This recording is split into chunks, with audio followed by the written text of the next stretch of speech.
So here we will be talking about the execution time. What is execution time? Through the execution time, we can measure the performance of a CPU. Okay, through execution we are measuring the performance. So how you are calculating the execution time? This is the formula in which you can calculate the execution time. That is, you have instructions into cycles per instruction into seconds per cycle. Instructions here, what does each of these term means? Let us understand that. Instructions, the total number of instructions the program executes. First of all, the program has some number of instructions, so that total number of instruction present in the program is this.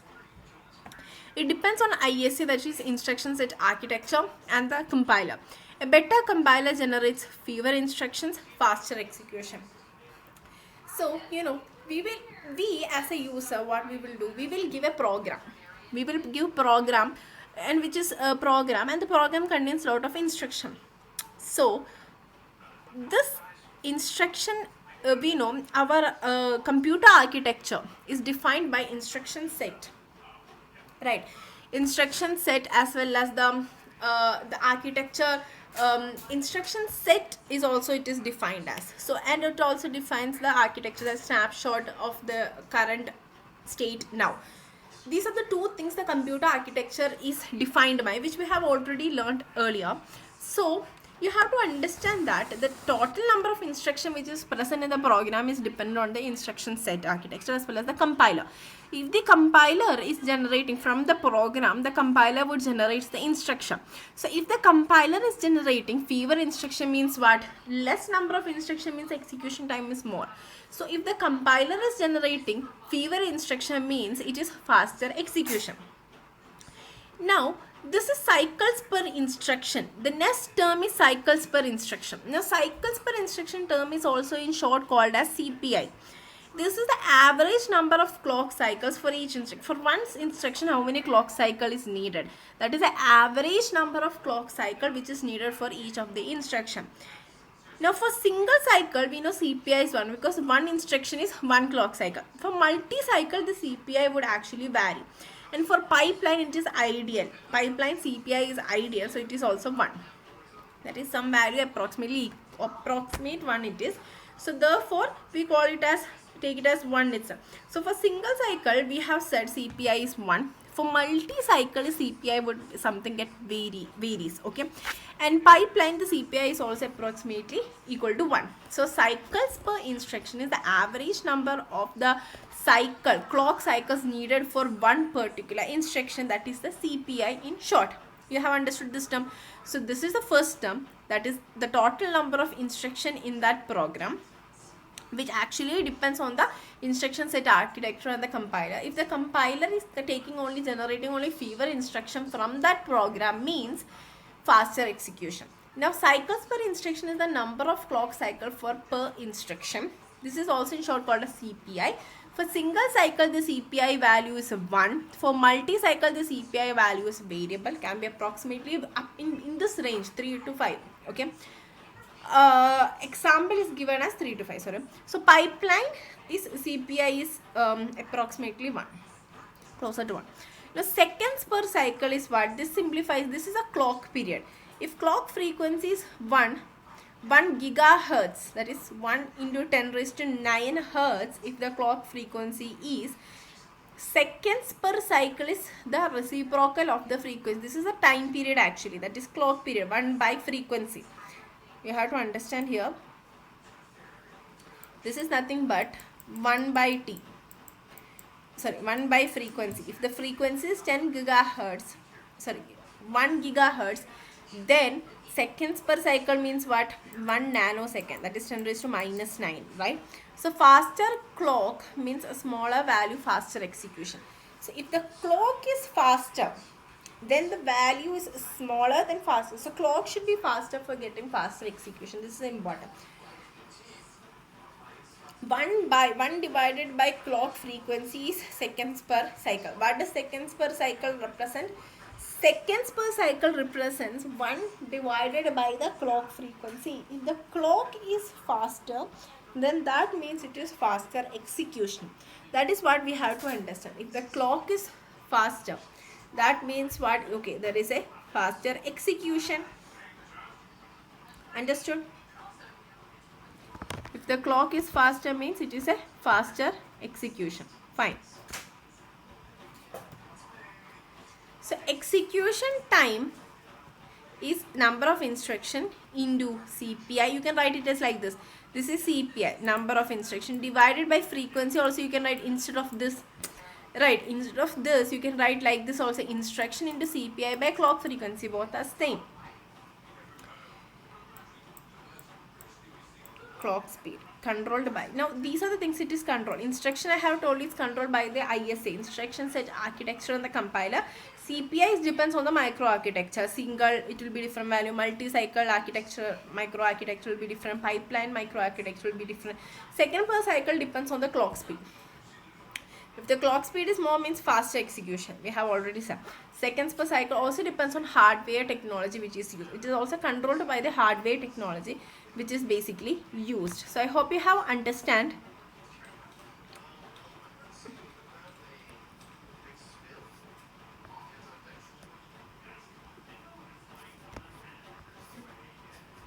I hope you guys have understood this. That is instruction. ISA design, compiler optimization, CPI is microarchitecture, seconds per cycle is a hardware technology, the clock speed which is basically used here. Understood? Is it clear? You cannot judge a processor by just one factor. A processor with higher clock speed may have worse CPI. A processor with fewer instruction may use complex ISA with high CPI. All three terms must be considered together. One factor from this we cannot take it separately. All of these three things has to be together decides the execution time. Not just CPI, not just the total number of instructions, not just the clock speed. All of them together would decide it. Okay. So that is important for us to understand. So now we have to go into deeply into each of the CPI, the ISA, compiler. That is what we are going deeply into. Seconds per cycle. These are the things that we're going to deeply go into. So first of all, processor architecture, ISA, I told you.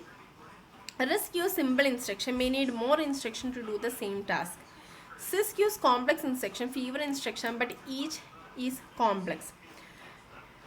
So processor architecture means RISC and CISC are the different thing. RISC use simple instruction, CISC use complex instruction. We know. We already learned in COA module 1 that RISC uses what? Simple instructions. CISC uses, if you guys want module 1 lectures also, you can just comment down. Let me know if how many of you guys want module 1 lectures, because module 1 is kind of easy. So I thought, okay, maybe I will start from module 2. But module 1 lot of concept. Kind of everything in module 1 is important for module 2. But it's easy to learn. So I started with module 2. But if you guys need module 1 lectures, I can do it parallelly too. Okay. So the number of instructions depend on two things. I told you, processor architecture and compiler. So RISC uses what? Simple instructions. CISC uses what? Complex instruction. So since it is using simple instruction, there are a lot of instruction to do the same task. Simple instruction, that means RISC uses simple instruction, that means lot of instructions will be there. CISC uses complex instruction, that means in that one instruction itself, the whole kind of lot of things are already there. So, but each of these instructions are complex. So these are the different number of instructions depends on these two things, that is a processor architecture, whether it is RISC or CISC, and compiler. So compiler means how much instruction that the compiler is able to fetch from the program. A skilled programmer optimizing compiler can dramatically reduce the instruction count, the number. If you have a skilled compiler or a skilled programmer, if you are, then the number of instructions can be reduced. Using bit shift instead of multiply, loop, unrolling. This is one example how the instructions can be minimized, right? How you are minimizing the instruction. This is just one example in which how you are able to minimize the instruction. we are using bit shift instead of multiply, loop, unrolling, etc. Instead of multiplying, looping, unrolling, and if you're using bit shift is one example. So you have to understand that first factor that we have used for our execution time calculation was total number of instructions. The page, let me summarize this page for you. The first factor that we have used for calculating the execution time is the total number of instructions. The total number of instruction depends on two factors, the ISA, the instruction set architecture, and the second thing is the compiler. Instruction set architecture means there are two types of instruction set architecture. We have CISC and RISC. RISC use simple instruction, CISC use complex instruction. Since RISC uses simple instruction, there will be large number of instruction, but CISC use complex instruction means the instruction number would be less, but they are complex. Fine. The next factor that the number of instruction depend on is a compiler. If you have a good programmer or an optimizing compiler, that means you can reduce the number of instruction. The one example that is given here was using bit shift instead of multiply, loop, and rolling. Simple. The next factor, the second factor that we are going to deeply dive into is the CPI. We know CPI is nothing but the average number of clock cycle which is needed per instruction.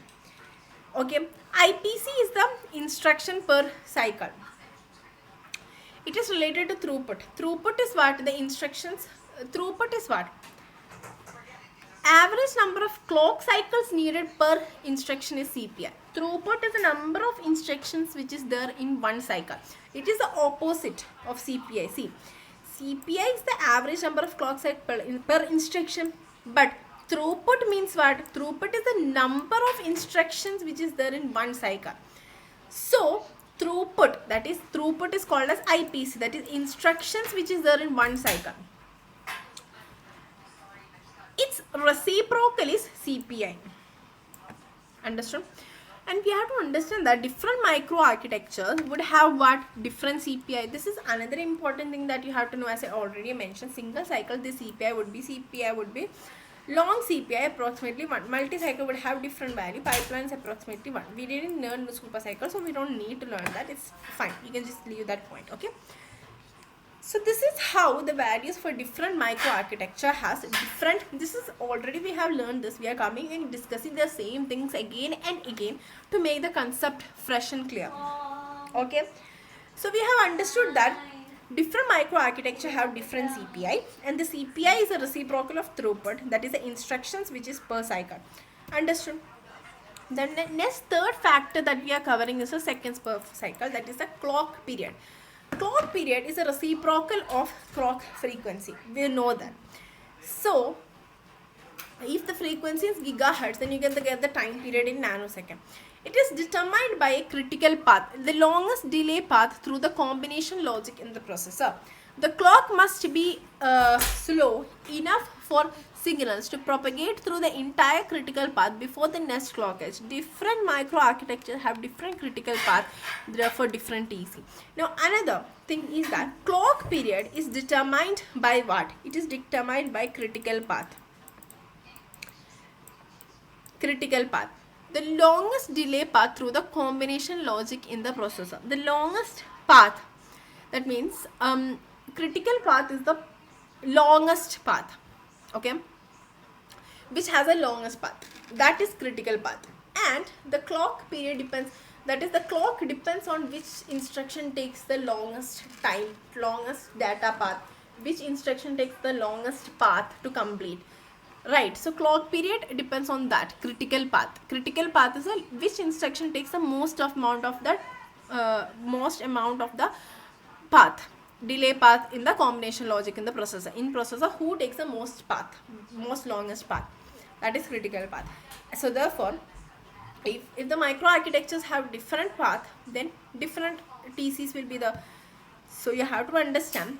The time period, the clock time period is determined by what? It is determined by the critical path. Single cycle has CPI 1. Its clock period is very long.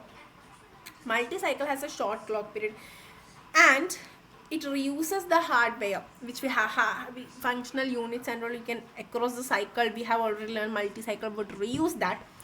And pipeline also has shorter TC and also best throughput. You have to understand these things. There is always trade-off between CPI and TC. Multi-cycle reduces TC by breaking the critical path into steps but increase CPI. Pipelining achieve both a short TC and a low CPI, which is why it dominates modern process designs. Now, pipeline can achieve a shorter TC and a low CPI. Multi-cycle can reduce the TC, but it will increase, TC and CPI. This is actually, though it returns very smallly here, it's very important for you to understand. There is a very trade-off. You have to understand the trade-off between the time period, clock period, and the CPI, that is the clock per instruction. So you have to understand here what is that. If I'm taking multi-cycle can reduce this TC. TC can be reduced by breaking this critical path. But when I'm doing so in the multi-cycle, what happens? If I'm breaking the critical path and reducing the TC value, what happens here is that the CPU get increase a lot. But in pipeline, the TC's value and the CPI value are both low. So execution time low means what? The time taken for completion is less. That means performance is more, right? So if I have a shorter TC and a low CPI, that can be achieved only through pipeline. So pipeline is something which is dominating in the modern processor design.